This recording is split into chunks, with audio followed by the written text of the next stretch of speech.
It's the Trump era, a period defined by bold moves and a re-evaluation of long-standing global relationships, and the slogan echoing throughout the nation was "America First," a call to prioritize domestic interests above all else.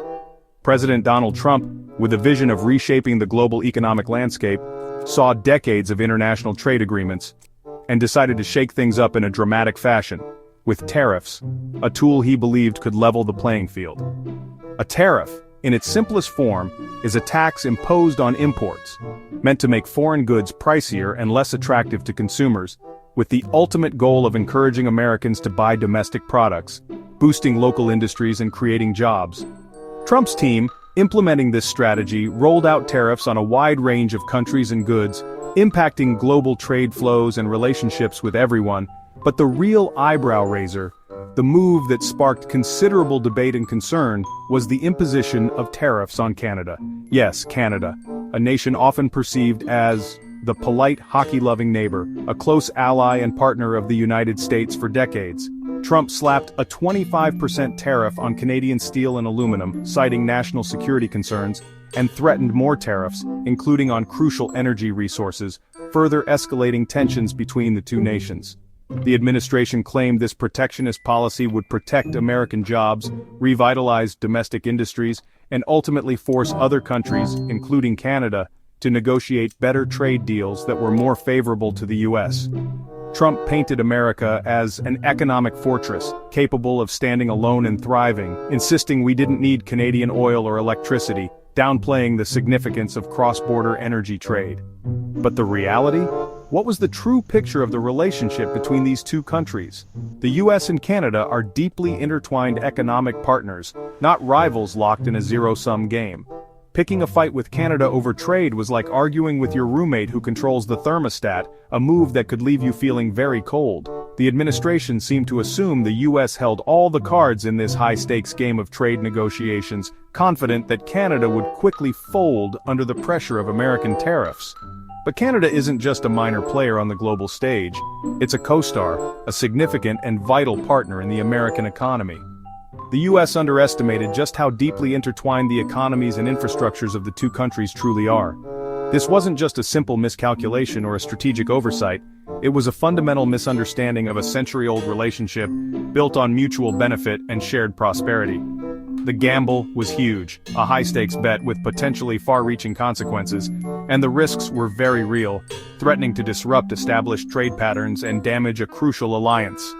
The US bet on brute force and economic leverage, ignoring the intricate complexity and delicate balance of its closest and most vital partnership. In the end, this wasn't just about trade figures and economic gains, it was about the stability and future of the entire North American system, a system built on cooperation and mutual reliance. And as we'll see in the chapters to come, Canada wasn't about to just sit quietly and take it. They were prepared to fight back and defend their interests. So, who is this neighbor to the north, this vast land that shares our longest border? Canada. A country often overlooked but profoundly important. When Americans think of Canada, they often picture snow-covered landscapes and majestic moose. But Canada is far more than just wilderness. It's a sophisticated and powerful economic powerhouse, a key player on the world stage. The US and Canada share not only a border, but also one of the world's largest and most deeply integrated trade relationships, a partnership that has been carefully cultivated over decades. Every single day, billions of dollars in goods and services seamlessly cross the border, including essential car parts, vital timber resources, and crucially the energy that powers our homes and industries. But this isn't a one-way street. It's not one-sided at all. It's a true partnership built on decades of trust, mutual respect, and shared economic benefit. For example, a car manufactured in Michigan might very well have parts that cross the border from Ontario, not just once but half a dozen times during its production. Furthermore, Canada is a significant energy superpower, blessed with vast reserves of oil, natural gas, and abundant hydroelectric resources.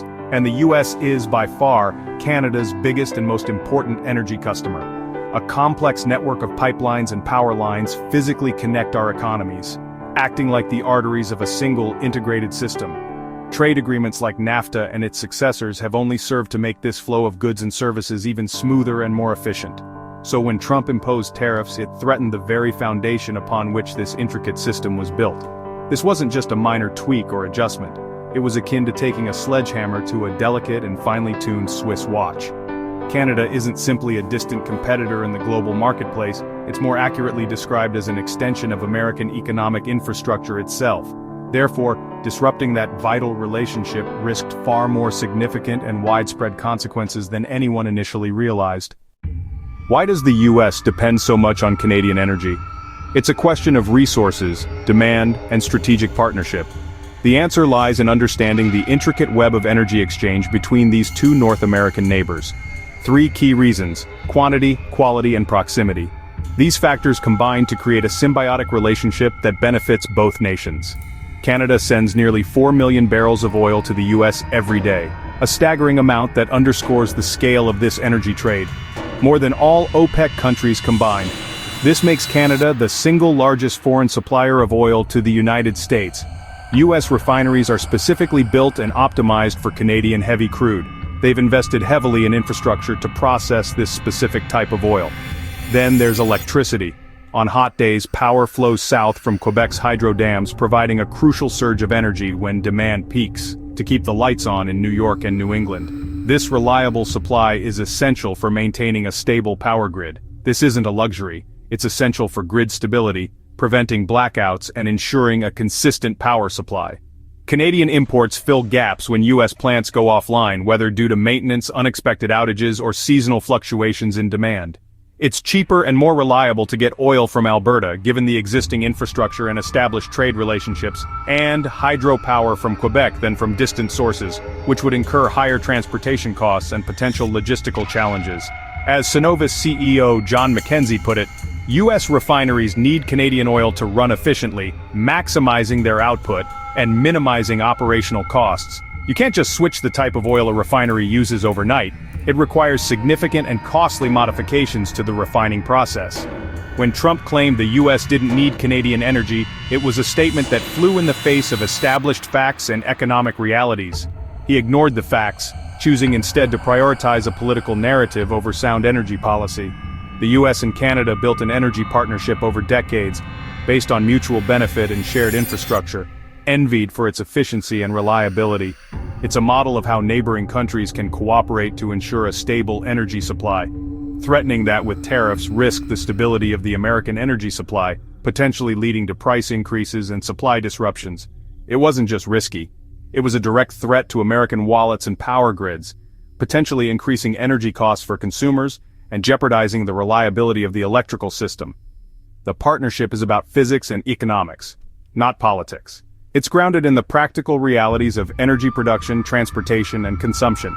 Disrupting it would hurt both sides, but especially the US, given its greater reliance on Canadian energy imports. The reality: America can't just go it alone.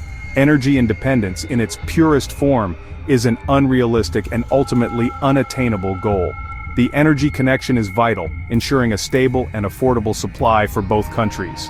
And tariffs put it all at risk, threatening to undermine a mutually beneficial relationship that has served both nations well for decades. You'd expect Canada to just apologize and move on, right? Not this time. Canadian leaders, from Trudeau down, tried to reason with the Trump administration. They explained how tariffs would hurt both economies, not just Canada. The US justified tariffs under national security, against a NATO ally. Canada patiently pointed out their energy was critical for American industry and grid stability. But as the US doubled down, Canada's tone shifted. Energy Minister Jonathan Wilkinson made it clear, if the US weaponized trade, Canada could respond in kind. Everything was on the table, including energy and critical minerals. This wasn't a bluff, it was a calm, calculated warning.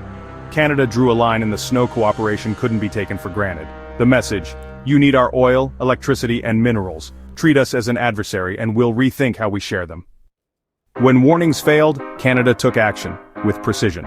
On July 1, 2018, Canada imposed dollar-for-dollar retaliatory tariffs on American goods.